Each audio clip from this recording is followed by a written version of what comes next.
Hello, and welcome to Friendship, Wellness, and Wisdom with your hosts, Heather and Rachel. Together, we're here to talk about all things self-care, from fitness to mindfulness and everything in between. Whether it's yoga, Tai Chi, Pilates, or practices like tapping and meditation, we're here to help you discover new ways to care for yourself. We'll also share tips on positive self-talk, finding time for self-care, and creating routines that stick. We're here to provide you with plenty of tips, tricks, and unsolicited life advice. Remember to like, subscribe, and hit the bell for notifications. Join our community, and together we can explore the path to wellness.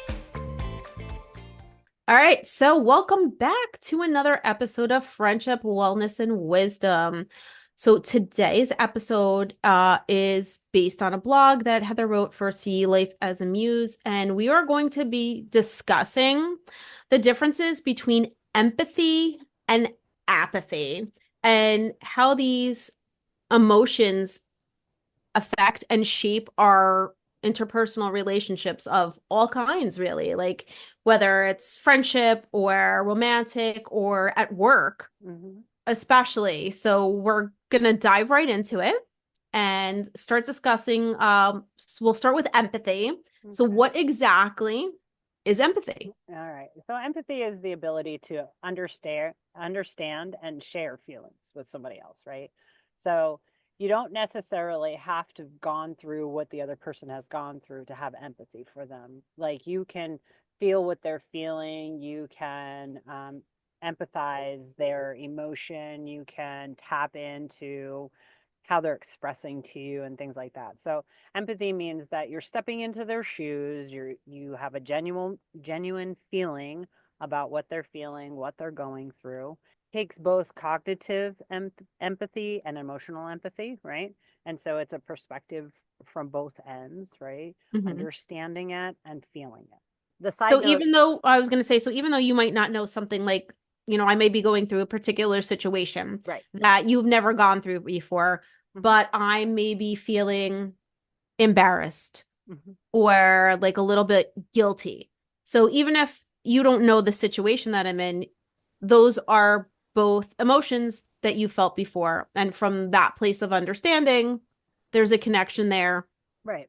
And then you can, there's that relation. Right. And it's also like, actually, even if you don't know the emotion, I mean, I don't know many people that haven't had full range of emotions, right? But the logistics of it, even if you wouldn't feel that emotion in that situation, right? You can still feel the emotion of the person that is telling you about the situation because you are empathizing with them. You are trying to put yourself in their shoes, right? And so it doesn't necessarily mean that, oh, that's exactly how you would feel in that situation. No, not in that situation, but I think even in a different situation, you can relate to the emotion itself and have experienced it. So even if you wouldn't feel that way in that situation, you can kind of go back to a place where you have felt that and recognize what it's like to go through feeling that way. Right. And empathy could also mean that you can actually say to the person, I can't even imagine what you're going through, right? But I still feel for you, right? I still feel, I feel the pain that you feel or whatever, but I can't imagine, like I could never put myself in those shoes, right? And so I think empathy is always misunderstood. Well, it's a little confusing, like just like listening to that. It's like, well, you're feeling what they're feeling, but maybe you haven't gone through that. And I think that's where it gets a little confusing, honestly. Yeah, but I also think people mistake empathy for sympathy. Yes, which are two very, very different things. Yes. And so I think, people are like, well, I don't feel sympathetic for this, that, or the other thing. And it's like empathy and sympathy are two different things. Right.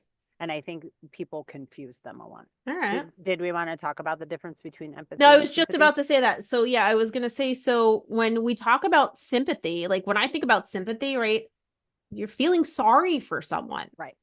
So that kind of changes the whole dynamic. Instead of feeling with them. Right. you're Yeah. kind of feeling for them from from a distance. Like it's like, oh, sympathy is like, oh, I'm up here and Yeah. I'm feeling sympathy for you, like from the Well, and I think that when, we feel sympathy for people that have lost somebody, right? right. That's sympathy. You can also feel empathy in that moment, but most of the time you feel sorry for people's loss, right? Mm-hmm. The loss of another person. But in all reality, and this is not everybody looks at it the way I do. I look at it as a very yoga philosophy way, but if I'm feeling sympathy for you, then like you just said, I'm like feeling sorry for you here when I'm up here. Right. And, when people are trying to connect, that's not how that's Right. not where you want to connect. No, you kind of you want to connect. You want to both be here, Right. like at the same you want level. you want to be side by side and, going through it together, instead of one person feeling that they're superior than another. Of course. Of course. All right. So we're going to talk a little bit about empathy in relationships. So like how are we using empathy in our everyday relationships no matter what they look like? Yeah. So, I mean, honestly, we should use empathy probably in everything, right? In a relationship, Okay. empathy helps us build trust and emotional intimacy. When we empathize with others, we create a safe space. We open up to our vulnerability, as they're opening up their vulnerability, so that creates that safeness, right? Because Okay. nobody wants to feel vulnerable and unsafe. Right. Nobody wants that. And then it reduces any kind of conflict because both people are being heard, both people are understanding. Yeah, and it helps resolve any misunderstanding or miscommunication.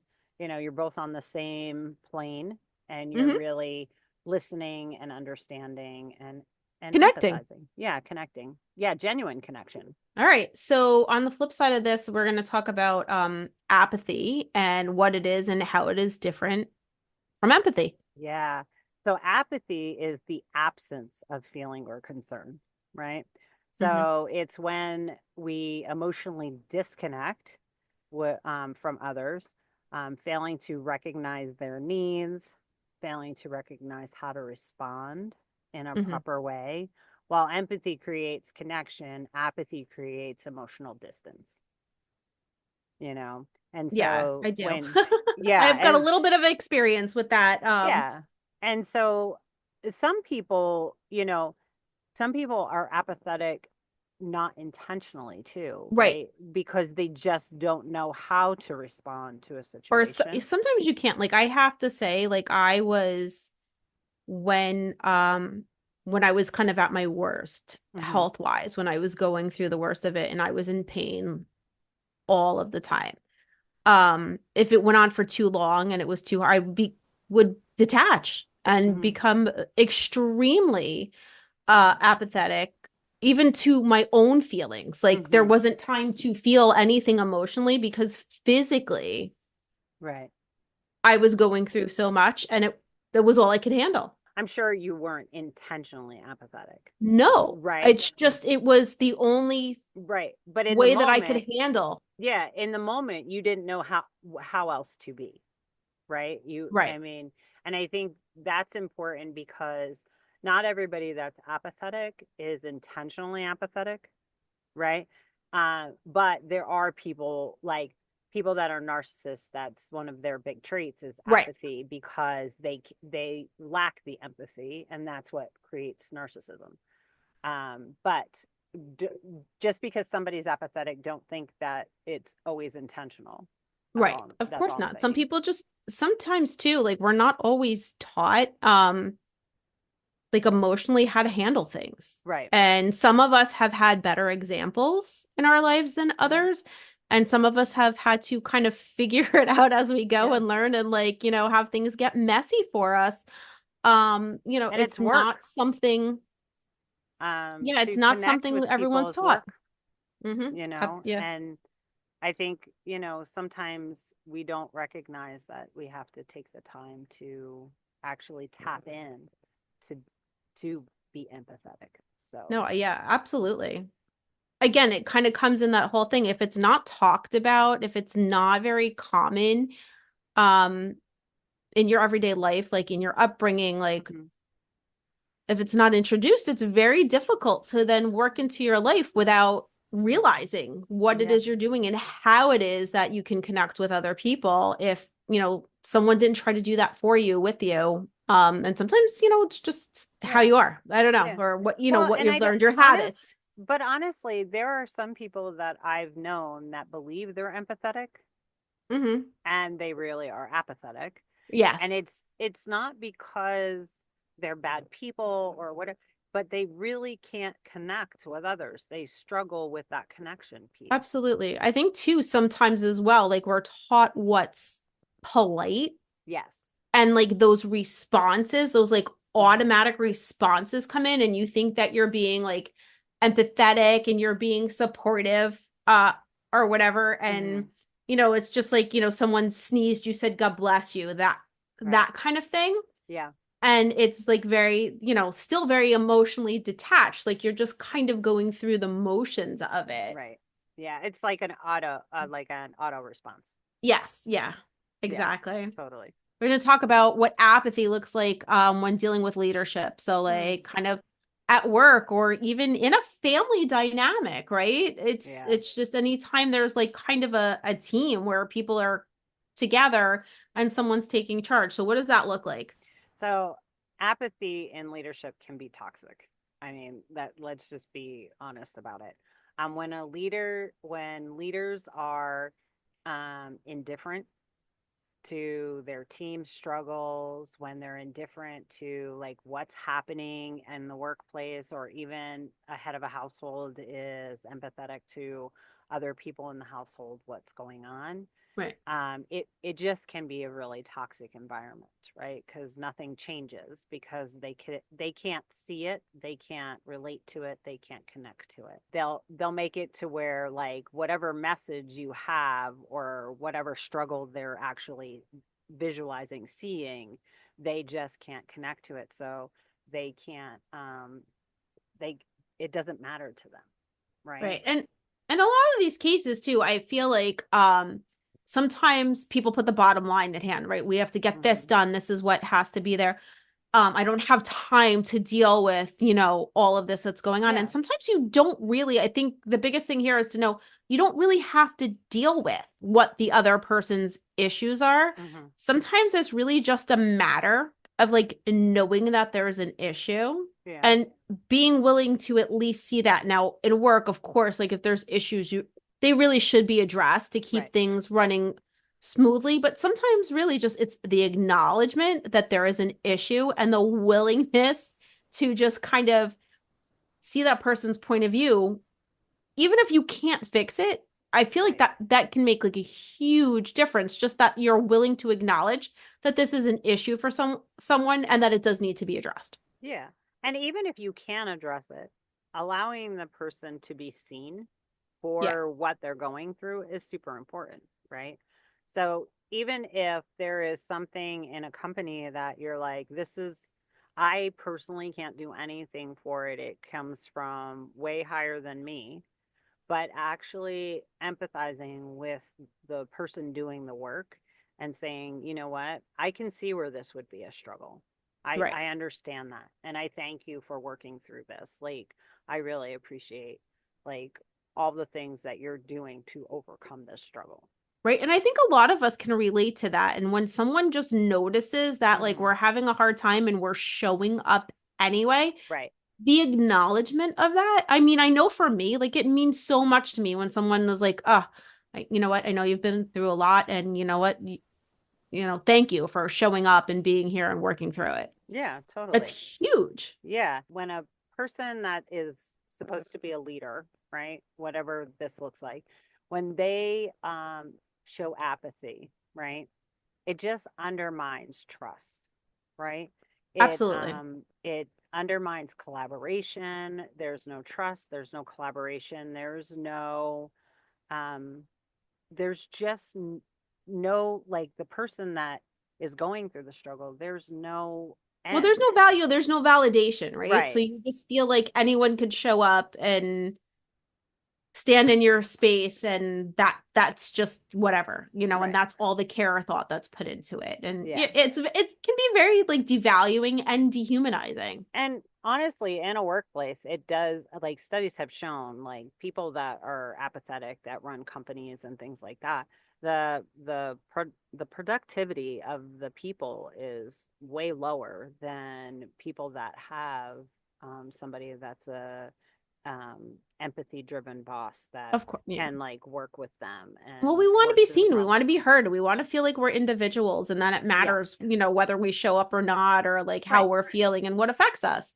So I'm Absolutely. gonna just kind of dive into this because I know we're kind of getting there anyway. So you kind of shared like a little bit about in the blog, like some of your personal Mm, experiences with dealing with this. So I don't know if you yeah. wanted to touch on like specific things that you went through that kind of brought Yeah. all of this up. So, I used to work in an environment that was very apathetic. I worked with people that were doing maintenance and cleaning, and in an education environment.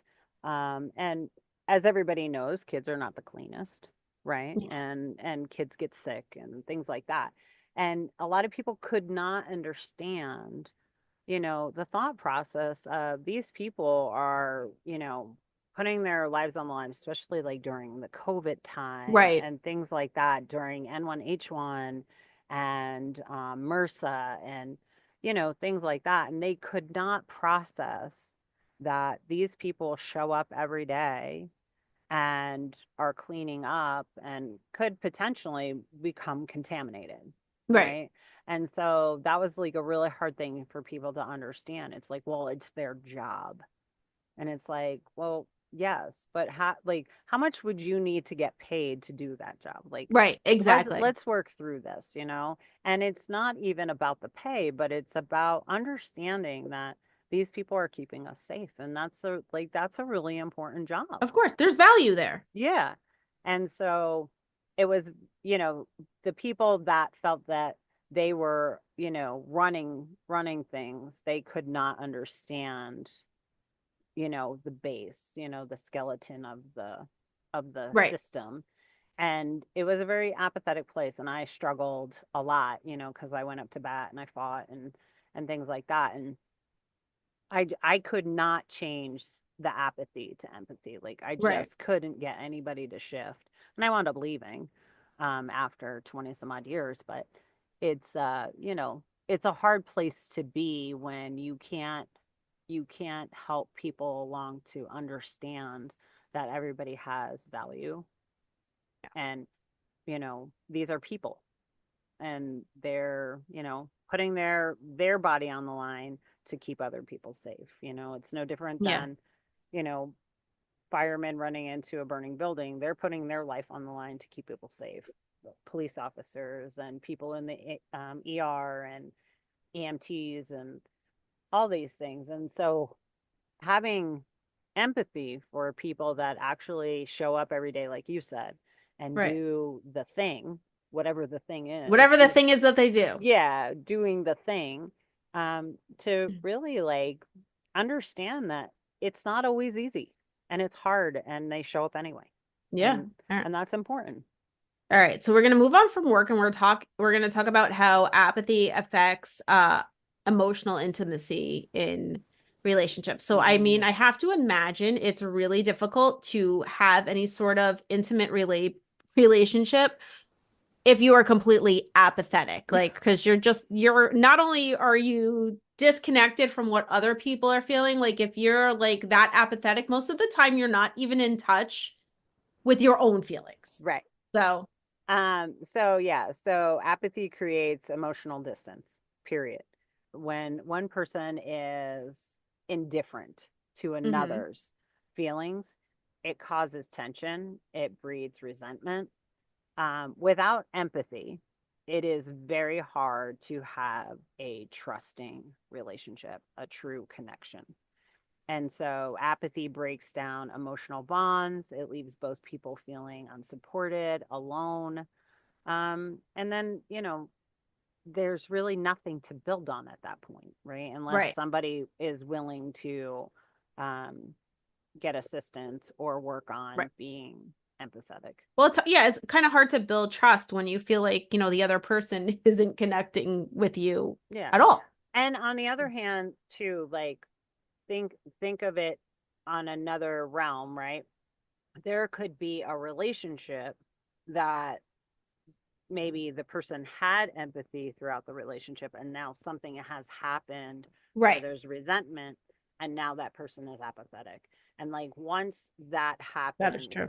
like there has to be a shift in the person that's you know with the problem and Of course, building on the and relationship. And there are plenty of times like within relationships, especially like, long-standing relationships Mhm. within, families or intimate, any kind of Yeah, intimate relationship where that happens, where something happens, there's some sort of resentment right, and you start shutting down. The good thing is if you begin to notice right. that this is happening, you can take steps to work back towards creating that like emotional connection Hmm. and doing that. But it takes work. Yeah, and you could be like, granted, you could be in a long-term relationship where you could be apathetic about a certain particular thing in the relationship. Any aspect of anything, right? Right. Like And that doesn't mean that you're apathetic with everything. it can be something small too, right? Hmm. So it's just like someone's got a passion for whatever it is, like, Yeah. podcasting, and they're like, so into it, and it's like the biggest thing in their life, and your partner's like, Yeah. yeah, Okay. right, good. Uh-huh. Yeah. Okay. Like I I literally I have no feeling about that Yes. I one way or know the I other. rant on about things that I know my husband is so Good for gracious. you. Like, yeah, He's exactly. so Like, gracious. He's just like, I love you. yeah, you go. Like, You go. I'll be here. exactly. And I'm just You like, are you you be there. not as stoked as I am? And he's like, not so No. much. I mean, he's supportive, but he's just like, enough already. Um, All right. So speaking of which, so we're going to talk about how empathy and like I'm trying to like really enunciate here because they sound yes. similar, like, the like effect and effect and like empathy and apathy. And I'm Yeah. like, all right, so we're going to talk about how empathy can improve conflict resolution. Yeah. So empathy helps us understand both sides of an issue, find common ground by truly listening to others, right? We acknowledge their feelings, and then it helps us with conflict resolution. And Okay. so, respecting the other person respecting you, listening to listen, not listening to answer, things like that. And empathy really just builds on whatever it's doing. It encourages collaboration and positive outcome, Yeah, and which is this is beautiful. basically, yeah, in any type of relationship, working relationship, family Hmm. relationship, intimate relationships. All right, so we're going to talk about leaders using empathy to build stronger teams. Ah. So leaders who practice empathy listen. They listen intently, right? So they listen to what you have to say. They understand the team struggles. We talked about this with the apathy, right? Hmm. Apathy they don't understand, but empathy they do. They understand the team struggles. A lot of people that have empathy maybe have done the job before. Yeah, I feel like that's huge, right? Yeah, There's a lot of connection there when someone can kind of see what it is that yeah. you and And you relate to don't what you're going through. necessarily have to have done the job before, but you could have worked your way up the ladder and have been in a lower tier and you understand, Right. I all think a good that. explanation too is that knowing the people who are there every day doing the job are seeing the problems that come up and the situations and Right, often have a really good way to resolve them and work through them, right, if they're heard by like, hey, this is what's going on, like right. I'm Yeah. encountering this. And, a team leader listening to the people that are doing the work, I don't know if you've ever heard of the red bead experiment with Dr. Deming, but the red bead experiment was this gentleman, Dr. Deming, he gave these people paddles with holes in them. And he's like, okay, I want you to scoop all the red beads out of this white bead bin. And the Mm-hmm. paddles had different holes in them. And people were like, these are flat paddles with these holes in them. It's impossible, you know? And he said, well, what would you need to do the work better? Right. And these were all higher up people. And they were like, well, I don't know, whatever. And then he said, wouldn't it be good if you as a leader would ask the people that are working what they would need to get their job done? Because they're doing the work, Right. right? Yeah. And absolutely. And And I think that's so, basically what it boils down to. That's a, like, I think that sums that up like perfectly. yes. And so he went through all these companies trying to show people that if you talk to the people that are doing the work and you empathize with them and you work with them, you can make them more effective and more efficient. And so, I think that's like the perfect example for like the empathy in the workplace, listening to the people that are doing the work. See, that's great. And I think that kind of like flows right into like the next question we have here, which are like, what are some practical steps people can take to shift from apathy to empathy? So, like really listening, Mm-hmm. like truly listening, not listening to answer, but listening to listen, to other people's words and emotions, like actually paying attention to like reading the room, knowing the emotion of the other person. And even if the person's not emotional, but eye contact and making sure that like you can tell a person's like body language and eye contact and tell what kind of emotion they're going through. Absolutely. And then put yourself in their shoes and try to feel what they're feeling. Be present, I acknowledge think their that's, yeah, I think there, right there is like the best place to start. Like simple steps, like simple basic steps is literally be there and be present, like to at least start forming the connection.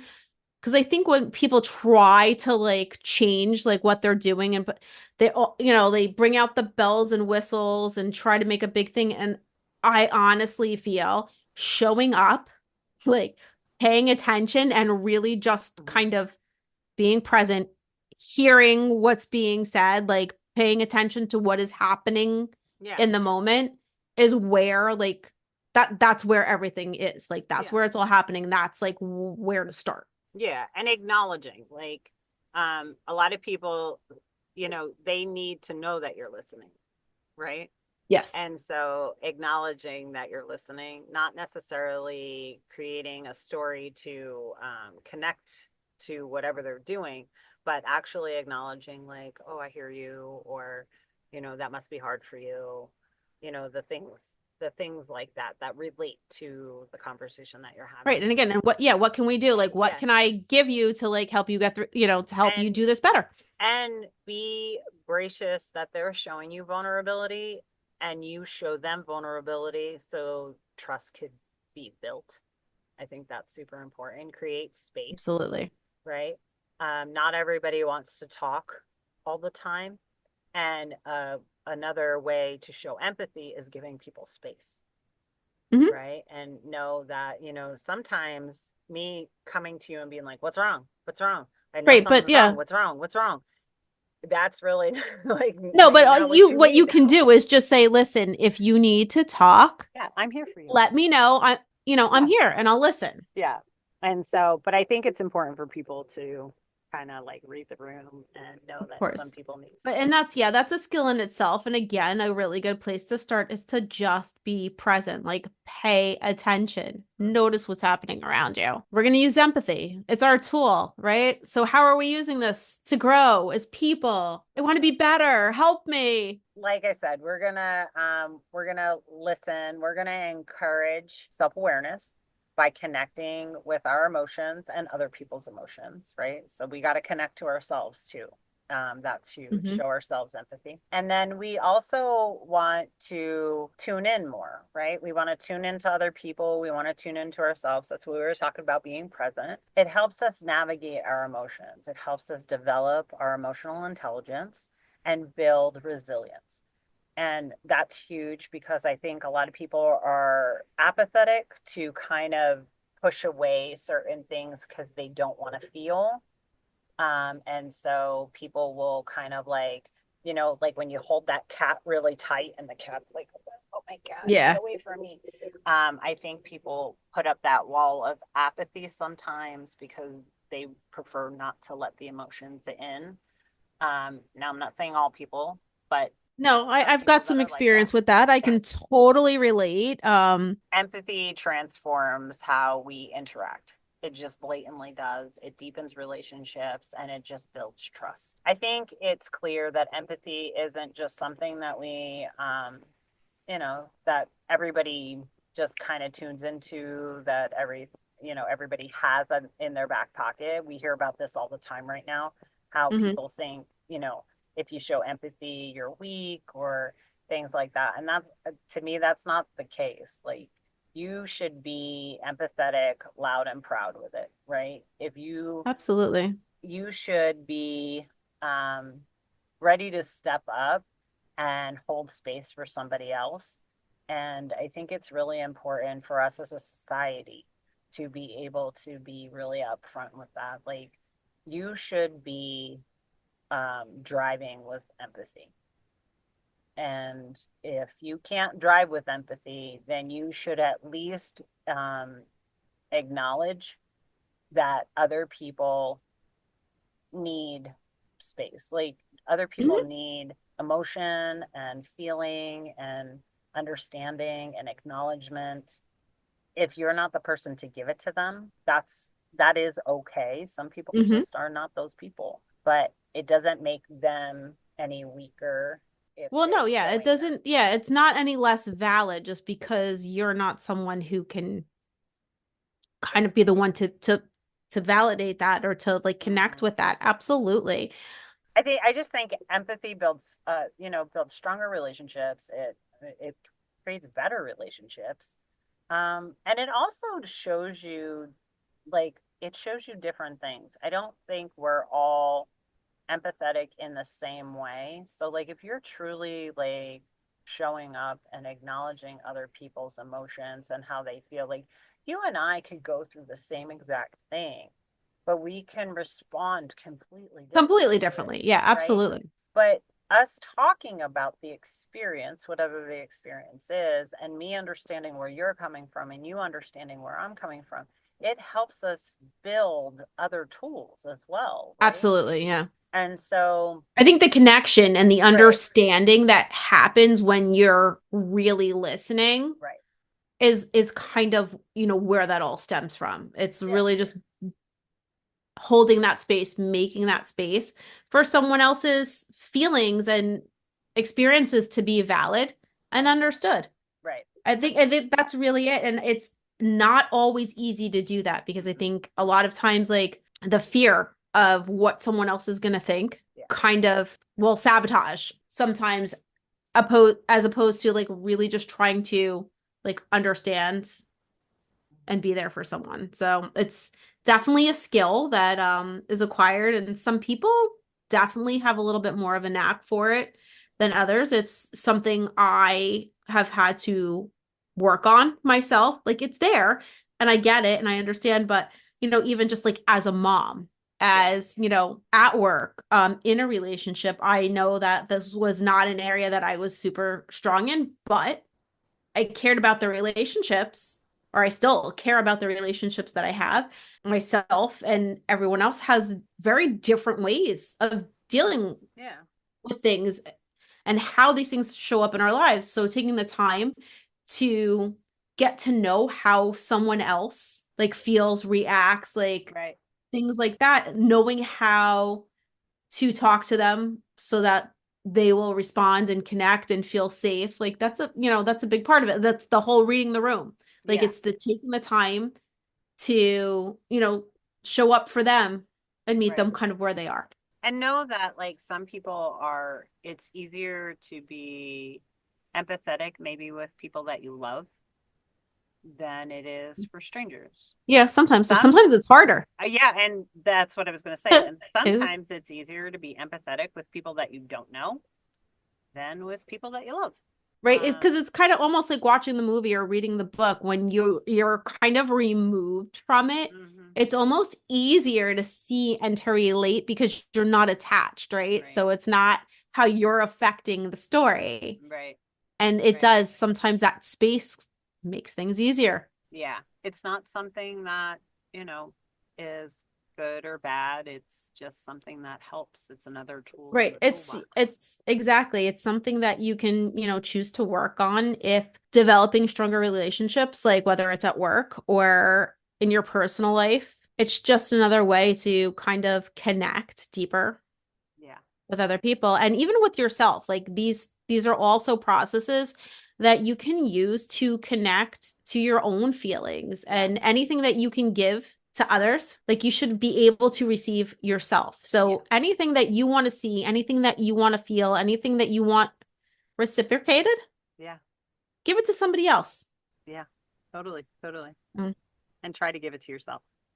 Well, absolutely. But I feel like when you really can do that, it opens you up. Absolutely. We'll say goodbye with that because otherwise I think we could talk about this we could go on. I think it's an awesome topic. Yeah, I think we need a little bit more empathy. So until next time, be kind, be empathetic, all right, and always lead with love. Bye. Bye. Thanks for listening to Friendship, Wellness, and Wisdom. Don't forget to subscribe or follow us wherever you get your podcasts. And follow us on social media for more updates. See you next time.